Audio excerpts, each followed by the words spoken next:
Hello cuties, आज हम बात करने वाले हैं एक न्यू कोरियन ड्रामा जिसका नेम है लव एंड कॉन्ट्रैक्ट। ये एक रोमांटिक कॉमेडी है जिसके 16 एपिसोड्स होने वाले हैं। आज हम बात करने वाले हैं एपिसोड नंबर 1 की। एपिसोड फर्स्ट स्टार्ट होता है चोई सेंग्योन अपने हस्बैंड जुंग जी हो के साथ डिनर कर रही होती है और उसकी काफ़ी तारीफ़ें कर रही थी कि एक एकदम परफेक्ट मैन है, इतना अच्छा खाना बनाता है, बहुत ज़्यादा एटिकेट्स फॉलो करता है। और फिर डिनर के बाद दिखाते हैं कि चोई सेंग्योन एक बिजनेस वूमेन है जो कि अपना एक बिज़नेस चलाती है जिसमें वो जिन आदमियों को वाइफ्स की ज़रूरत होती है उनकी वाइफ बन के जाती है। उसके बिज़नेस का नेम है सिंगल लाइफ रनर।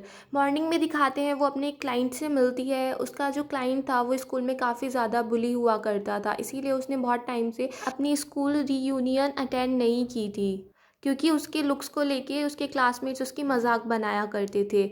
इसीलिए उसको अब एक वाइफ़ चाहिए थी ताकि वो अपने फ्रेंड्स को दिखा सके कि मेरी वाइफ़ कितनी सुंदर है। और वो अब काफ़ी अमीर भी था तो वो अपनी सक्सेस को उन लोगों के सामने दिखाना भी चाहता था। सैंग्यून उसको रिंग दे देती है जिसका मतलब था कि उसने अपना कॉन्ट्रैक्ट साइन कर लिया है और वो उसकी वाइफ़ बनने के लिए तैयार है। और जब वो उसकी वाइफ़ बन के उसके फ्रेंड्स के सामने जाती है तो उसके फ्रेंड्स तो ऐसे चौंक जाते हैं कि इससे ये लड़की शादी कर सकती है। फिर सेंग्यून अपनी स्टोरी बताती है कि उसने अपने बिजनेस में 13 सालों से उसका जो बिजनेस चल रहा है उसमें उसने बहुत सारे लोगों से शादी की है। कई बार तो अलग अलग कंट्रीज़ में अलग अलग रिलीजन में उसने सबसे शादी कर डाली, बट ऐसा नहीं था कि वो सिर्फ पैसे के लिए ये सारी शादियाँ कर रही थी। कभी कभी रीज़न बहुत सिंसियर होता था, जेन्युइन होता था। जैसे कि उसका एक क्लाइंट था गुएंग नैम, वो अपनी स्टोरी सुनाता है कि बहुत सारी बहनों के बाद में पैदा हुआ था, इसलिए पापा मुझसे बहुत ही ज़्यादा प्यार करते थे। वो जो भी मुझसे कहते थे वो सारे के सारे काम मैंने किए, उनकी सारी बात मानी। बस मैं एक ही काम नहीं कर पाया, शादी का, क्योंकि मैं गे था। और मुझे अपने पापा से भी कोई दिक्कत नहीं थी, बट जब मेरी बहनों को पता चला कि मैं गे हूँ तो उनको बहुत बुरा लगा। उन्होंने कहा कि मैं सेल्फिश नहीं हो सकता हूँ, कि पापा ने इतने साल तक सिर्फ तुमसे ही प्यार किया और तुम्हारी बहनों को उन्होंने इग्नोर किया और अब तुम इतना भी नहीं कर सकते हो।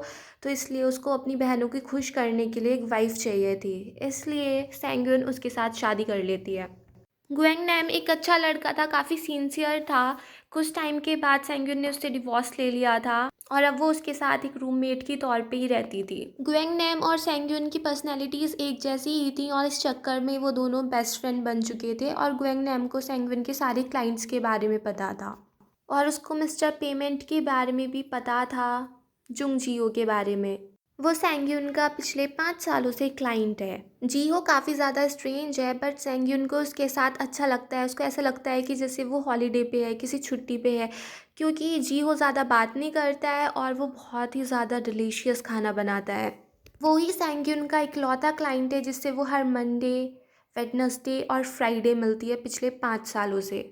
उसने अपने कॉन्ट्रैक्ट में अपनी पर्सनल इन्फॉर्मेशन देने से मना कर दिया था, तो सेंग्यून को सिर्फ उसका इतना नेम ही पता है और उसकी सिर्फ एज पता है और वो पिछले 5 सालों से मैरिड है। सेंग्यून के जाने के बाद वो भी अपने रिंग निकाल के रख देता है और उसके पास बहुत सारी बुक्स रखी हुई थी कोरिया में क्राइम से रिलेटेड, और फिर वो एक नाइफ भी निकालता है। उसकी हरकतें बहुत ही ज़्यादा सस्पिशियस थी। जी, वो अपने बारे में दूसरे लोगों को बताना नहीं चाहता, इसीलिए वो कम बात करता है और साथ में उसकी सोशल स्किल भी बहुत ज़्यादा ख़राब है। दूसरी साइड दिखाते हैं सैंग्यून अपने बचपन को याद कर रही थी कि उसकी केयर टेकर यूमी हो उसका किस टाइप से ख्याल रखा करती थी। यूमी हो उसके साथ काफ़ी ज़्यादा स्ट्रिक्ट थी। तभी सैंग्यून के पास ग्वेंग नैम का फ़ोन आता है और वो कहता है कि तुम्हारे रिटायरमेंट की खुशी में चलो पार्टी करते हैं, बट सेंगुइन कहती है कि अभी मेरे पास एक लास्ट शादी और बची है और उसके बाद हम पार्टी करेंगे। तो फिर दूसरी साइड दिखाते हैं कैंग हेजन एक एक्टर है। वैसे तो वो गैंगजिन ग्रुप ऑफ इंडस्ट्रीज़ का हायर है, बट वो ये बात सबसे छिपा कर रखता है।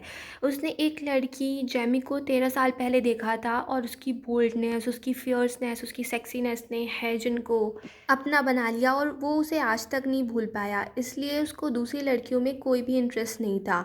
अपने पहले प्यार के नाम पर ही उसने अपनी कैट का नेम जेमी रख दिया था, जिससे वो वीडियो कॉल पे बात किया करता था। कभी कभी उसको हनी भी बोल दिया करता था, जिसकी वजह से काफ़ी सारे स्कैंडल हो गए थे क्योंकि लोगों को लगता था कि उसकी एक गर्लफ्रेंड है और जिसको वो प्यार से कैट कहता है। दूसरी साइड दिखाते हैं जी हो एक लड़की को स्टॉक कर रहा था। सेंगुइन अपनी केयर टेकर मी हो के पास पैसे भेज रही थी, तो उसको अपना पास्ट याद आता है कि सेंगुइन एक अमीर फैमिली को बिलोंग करती थी और 20 साल की उम्र में उसकी शादी कैंगजिन ग्रुप के हायर से फिक्स हो गई थी, हैजिन के बड़े भाई से। बट वो शादी को तोड़कर घर से चली गई थी और इस वजह से मिस यू को भी नौकरी से निकाल दिया गया था। इसलिए वो मिस यू को अपने साथ ले गई थी और हर मंथ उनको सैलरी देती थी। बट उन दोनों की रिलेशन बहुत ही ज़्यादा ख़राब थी। सेंग्यून मिस यू को सिर्फ इसलिए पे कर रही थी क्योंकि मिस यू ने उसको बचपन से पाल पोस कर बड़ा किया था। बट अब सेंग्यून रिटायर हो रही थी तो वो मिस यू की सैलरी को भी बंद कर देती। सेंग्यून ये सोच के खुश हो रही थी कि जब ये बात मैं मिस यू को बताऊंगी कि अब से मैं तुम्हें सैलरी नहीं दूंगी तो उनका चेहरा देखने लायक होगा, क्योंकि सेंग्यून काफ़ी नफ़रत करती है मिस यू से। मगर जब वो मिस यू से मिलती है और उनको ये बात बताती है, उनको बताने वाली थी, इससे पहले ही मिस यू कह देती हैं कि अब से तुम पैसे भेजना बंद कर दो। सेंग्यून ने जैसा सोचा था वैसे तो होता नहीं है, उसे ही और ज़्यादा शॉक मिल जाता है। फिर दूसरी साइड दिखाते हैं जी हू एक काउंसलिंग अटेंड करता है जो उसे ये सिखाती है कि कम्युनिकेशन स्किल कैसे अच्छा करते हैं और सोशल स्किल से कैसे तुम दूसरे लोगों से बात कर सकते हो। रात को सेंग्यून गुएंगनैम के साथ पार्टी कर रही थी अपने रिटायरमेंट की, तभी गुएंगनैम को वहाँ पर हेजिन दिख जाता है और वो उससे फ्लर्टिंग करने चला जाता है। बट हेजिन के मैनेजर को लगता है कि ये तो कोई रिपोर्टर है, तो वो उसे हेजिन के पास जाने नहीं देता, जिस वजह से दोनों में लड़ाई हो जाती है और इतने में हेजिन वहाँ से बचकर निकल जाता है। लड़ाई के बाद गुएंगनैम सेंग्यून से कहता है कि मेरी बहन की बेटी एक लड़की को डेट कर रही थी, तो मेरी बहन इसके लिए मुझे ब्लेम कर रही थी। सेंगन कहती है कि तुम्हारी बहन पागल हो चुकी है, ना तो ये प्रैक्टिकली पॉसिबल है ना ही ये साइंटिफिकली पॉसिबल है। सेंगन और गुएंगनैम का ड्रीम है कि वो दोनों किसी दूसरी कंट्री में जाएं जहाँ पर उनको कोई ना जानता हो और वहाँ पर वो अपने सोलमेट को ढूंढें, उसके साथ रहें। तो इस तरीके से उनको बाहर जाना था, तो वो लोग कनाडा चूज़ करते हैं कि अब हम कनाडा जाएंगे। बट गुएंगनैम की याद दिलाने पर सेंगविन को रियलाइज़ होता है कि उसने ये बात अपने बेस्ट क्लाइंट से तो बताई नहीं है कि वो अब रिटायरमेंट ले रही है और अपने इस बिज़नेस प्रोफेशन को छोड़ रही है, जिसकी वजह से उसको जीहो को डिवोर्स देना पड़ेगा। दूसरी तरफ दिखाते हैं जीहो एक लड़की का पीछा कर रहा था। हेजिन जीहो की बिल्डिंग में रहने आ रहा था उसके अपर फ्लोर पे।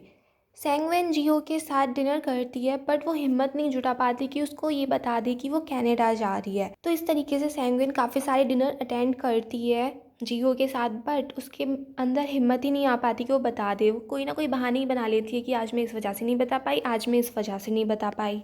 इस चक्कर में काफ़ी सारा टाइम निकल जाता है। जियो की साइड दिखाते हैं कि वो जिस लड़की का पीछा कर रहा था उसका मर्डर हो गया था। सेंगविन जियो से डिवोर्स की बात कर ही नहीं पा रही थी। वो सोचती है कि ये मंथ ख़त्म होते ही मैं इसको बता दूंगी, क्योंकि वो ये सोच रही थी कि अपने क्लाइंट को बेस्ट गिफ्ट तो यही होगा कि मैं उसकी लाइफ से चली जाऊं, जिससे वो अपनी लाइफ को नॉर्मली जी सके, किसी से शादी करे अच्छे से। इसलिए इस बार सेंगविन ने डिसाइड कर लिया था कि वो जिहो से ये बात कह ही देगी। तो डिनर करते हुए सेंगविन जिहो से कहने ही वाली थी कि इतने में जिहो कह देता है कि चलो अब डिवोर्स ले लेते हैं। और जिसे सुन के सेंगविन बहुत ज़्यादा शॉक्ड हो जाती है और उसके इसी चेहरे पे ये एपिसोड फिनिश हो जाता है। अगर आपको ये पसंद आया हो तो प्लीज़ मेरे चैनल को सब्सक्राइब करें, लाइक करें, शेयर करें, कमेंट्स करें। And bye bye till next video.